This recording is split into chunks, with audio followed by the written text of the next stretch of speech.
নমস্কার শ্রোতা বন্ধুরা, আপনারা শুনছেন 91.2 FM রেডিও সুন্দরবন। সাথে আমি আছি আরজে রিয়া। আমাদের পাড়া আমাদের সমাধান। ভারতে প্রথমবারের জন্য পশ্চিমবঙ্গ সরকার এই ধরনের উদ্যোগ চালু করেছে। জগদীশ প্রসাদ মিনা, ডিভিশনাল কমিশনার, প্রেসিডেন্টি বিভাগ, বিধায়ক, সন্দেশখালী মহকুমা শাসক, বসিরহাট সহ প্রমুখ সন্দেশখালী 2 নম্বর ব্লকের বেরমজুর 1 পঞ্চায়েতে আমাদের পাড়া আমাদের সমাধান শিবিরটি পরিদর্শন করলেন। আপনার মতামত, আপনার প্রয়োজন, আপনার সিদ্ধান্ত। 80,000-এরও বেশি বুথের সম্পূর্ণ কভারেজ।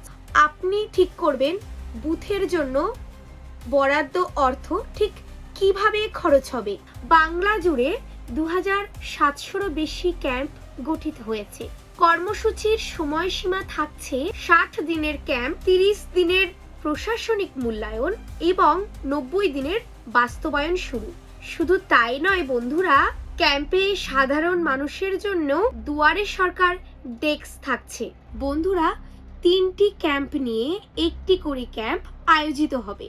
কাজের সময়সীমা এবং বর্তমান অবস্থা ও অগ্রগতি জানার জন্য আপনি দেখতে পারেন www.apas.wb.gov.in।